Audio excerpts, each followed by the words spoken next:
अस्सलाम वालेकुम प्यारे बच्चों। मैं आपका टीचर मोहम्मद सुलेमान लोन दूसरा लेक्चर लेकर मैथ्स के ऊपर आपकी खिदमत में हाजिर हूँ। इसमें हम जो है वो हम मैथ वर्क के बारे में पढ़ेंगे जो आपके 10वीं जमात में 5 मार्क्स के क्वेश्चंस आ जाते हैं। तो ये आपके सामने मैप है।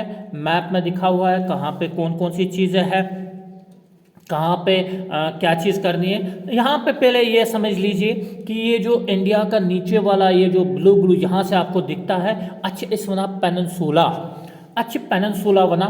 और ये पेनिनसुला कच्छ बना। पेनिनसुला वो पार्ट है, वो हिस्सा है जिसके 3 साइड से आपको पानी दिखेगा। आप राइट साइड से देखिए बे ऑफ बंगाल है, साउथ साइड से देखिए इंडियन ओशन है, और यहाँ से आपके ईस्ट साइड में मेरे देखिए तो आपको अरबियन सी देखने को मिलेगा। तो ऊपर वाला जो है वो लैंड लॉक्ड है। तो यहाँ पे आपको सी पोर्ट्स देखना है। हमेशा आप जहन में ये बात रखो। ये साथ तो एक क्वेश्चन वहाँ सी पोर्ट्स, तो आप समझ लेना कि सी पोर्ट जो है वो लफ्ज़ ही वहाँ पे है। आप ऊपर ना ढूंढिए उन जगहों को, कहाँ पे आपके नॉर्दर्न इंडिया में नहीं ढूंढिए, ईस्टर्न साइड में, बाकी जगहों पे नहीं। आप नीचे पेनिनसुला में जाइए। पेनिनसुला में आपको ये जगह जो है वो देखने को मिलेंगे कि जो आपके मैप में जो आपको एग्जामिनर जो है, आपका एग्जामिनर जो आपसे पूछता है। तो ये वो मैप है जिसकी मैं बात कर रहा था। आपकी इस मैप में आपको क्या बताना है कि सी पोर्ट्स बताइए, सी पोर्ट्स कौन कौन से हैं। जब हम ईस्टर्न साइड से शुरू करेंगे, वेस्ट बंगाल से शुरू करेंगे, तो आपकी किताब में भी ये मैंने अपने बच्चों को भी सिखाया। और आप बच्चे जिन्होंने ये मैप वर्क नहीं किया होगा, आप ये बात पकड़ के चलिए, ये बात जहन में रखिए कि आपको मैप्स में से एक मैप ये ज़रूर होगा। तो यहाँ पे आप वेस्ट बंगाल में देखोगे तो हल्दिया जो है ये वेस्ट बंगाल में आ जाता है। उसके बाद नीचे आप उड़ीसा में देखो तो उड़ीसा में आपका पारादीप आ जाता है। तो ये जो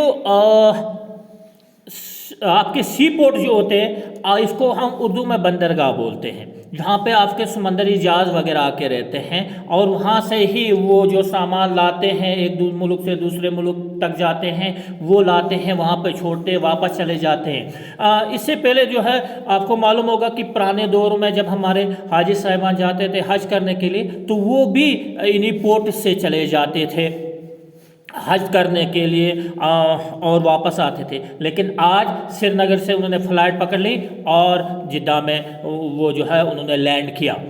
तो आज इतना आसान हुआ, लेकिन उन दिनों में थोड़ी सी मुश्किलात थी, क्योंकि इन्हीं सी पोर्ट्स जो है इन्हीं पोर्ट्स के ज़रिए फिर वो चले जाते थे हज का फरीज़ा अदा करने के लिए। तो पारादीप, देन विशाखापट्टनम जो है नीचे आ जाता है। मैं मोटे मोटे देख रहा हूँ, इसमें आपको जो ब्लू भी थोड़ा दिख रहा है वो नहीं है, क्योंकि मेजर सी पोर्ट्स हम दिखा रहे हैं, इंटरमीडिएट सी पोर्ट्स नहीं दिखा रहे, हम मेजर सी पोर्ट्स दिखा रहे हैं। अगर कोई याद रखना चाहता है तो उनको भी रखिए, ये आपके सामने मैप जो है दिया हुआ है। देन विशाखापट्टनम जो है वो आंध्र प्रदेश में आ जाता है। देन आप नीचे चले जाओगे, चेन्नई, चेन्नई जो आ जाता है वो तमिलनाडु में आ जाता है। और वहाँ पे नीचे ट्यूटिकोरिन जो है वो भी चेन्नई में ही तमिलनाडु में ही आ जाता है। तो एक और वो सी पोर्ट जो है वहाँ पे है। देन आप केरला में जाओगे तो मंगलुरु जो है वो आपको केरला में दिखेगा। देन पन्ना जी जो है गोवा में आपको वो सी पोर्ट देखने को मिलेगा। देन आप महाराष्ट्र में जाओगे तो जवाहरलाल नेहरू पोर्ट जो है वो आपको वहाँ पे देखने को मिलेगा। इसी तरह यहाँ पे पोरबंदर के साथ में आपको एक और जो है वो देखने को मिलेगा, कंडाला देखने को मिलेगा।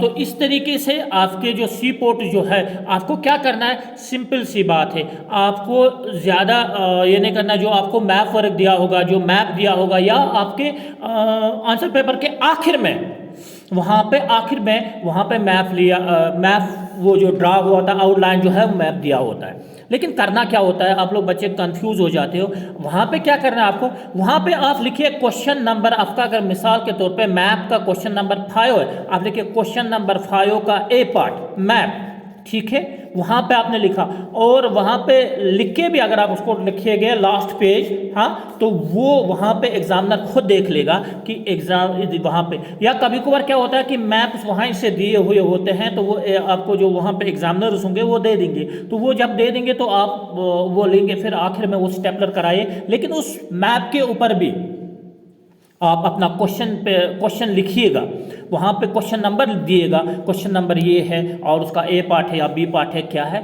वो ज़रूर लिखिएगा। तो इस तरीके से आपके 5 मार्क जो है वो आराम से मिल जाएंगे। तो एक हो गया ये जो मैप दिखा रहा था इंडिया का, तो इस तरह मैप में भी मैंने इंडिया के मैप में भी ये चीज़ें आपको दिखाई है कि यहाँ पे इंडिया का मैप है, और वहाँ पे मैंने गोल करके रख दिया है ये जो जगह जो है जहाँ पर कौन सी जगह कहाँ पे है। और उसके बाद ये जो मैप वर्क बुक जो होती है जहाँ पे मैंने बनाया था, तो आप इस तरीके से भी इसको बना सकते हो, जैसे मैंने यहाँ पे बनाया मेजर सी पोर्ट्स वहाँ पे लिखा है, और यहाँ पे मैंने ऊपर देखिए आप, मैंने यहाँ पे इंडेक्स जो बनाया, यहाँ पे नीचे जगह नहीं थी तो यहाँ पे मैंने इसका वो डायग्राम बनाई है और साथ में लिखा है सी पोर्ट। अब मुझे हर जगह पे सी पोर्ट लिखने की जरूरत नहीं है, नीचे लिखा और मैं लिखता हूँ उस जगह। आपको कभी कभार वहाँ से ही दिया होता है कि कौन कौन सी आपको जगह दिखानी है, आप जहन में रखिए कि मुझे हल्दिया दिखाना है, मुझे पैरादीप दिखाना है, विशाखापट्टनम दिखाना है, चेन्नई दिखाना है, वो मुझे किस साइड में आते हैं, और मंगलुरु जो है, जवाहरलाल नेहरू पोर्ट जो है, पन्नाजी जो है वो किस साइड में आ जाता है, वो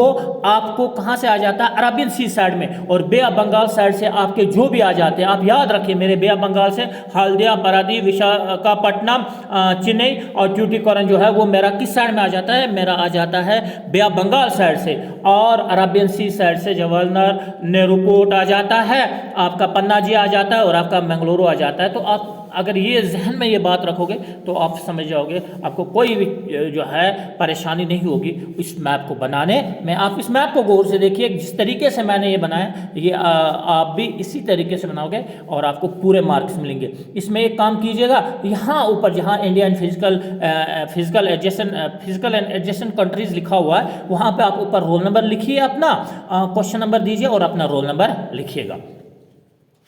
तो ये था आपका इसके बारे में जो सी पोर्ट्स के बारे में आपका क्वेश्चन आ जाता है। और इसी के साथ में आपका क्या आ जाता है, एक और क्वेश्चन आ जाता है। आपके स्क्रीन के ऊपर मैंने मैप रखा है इंडिया की neighbouring countries of India. Neighbouring countries में आप जो है आप वो नाइबरिंग कंट्रीज कौन कौन सी है वो लिखिएगा। जब हम नाइबरिंग कंट्रीज़ इंडिया की बात करते हैं तो हम वहाँ पे देखते हैं कि आपके पाकिस्तान आ जाता है, पाकिस्तान के साथ अफ़गानिस्तान आ जाती है। आप देख लीजिए पाकिस्तान भी लिखा हुआ है, अफ़गानिस्तान लिखा हुआ है, जहन में ये बात रखिए।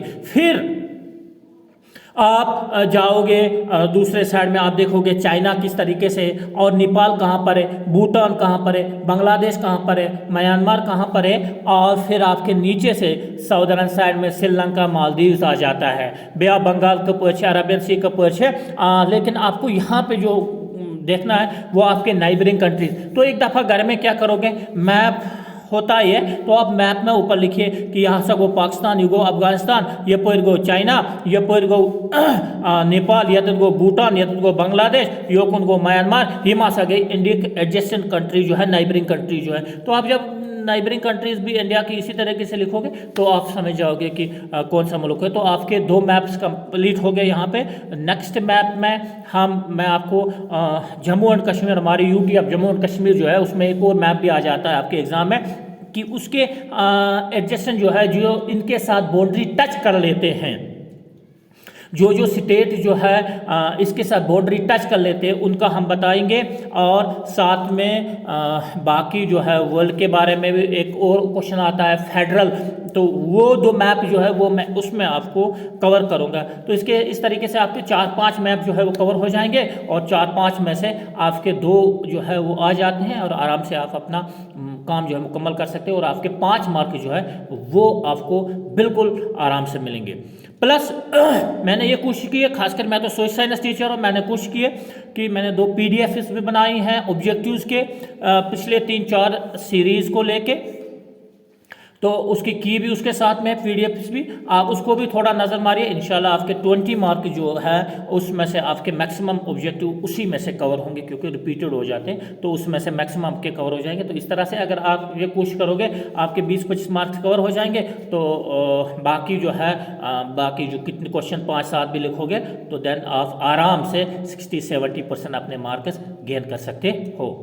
तो होप आपको ये पसंद आया होगा। तो जहाँ पे भी मैं भी कहीं कमी पेश रहोगी, क्योंकि वीडियो बड़ा क्लास है, लेकिन मैं कोशिश कर रहा हूँ कि मोटी मोटी चीज़ें बता के आपको ये बात आप तक पहुँचाऊँ और आपको समझ में आ जाए।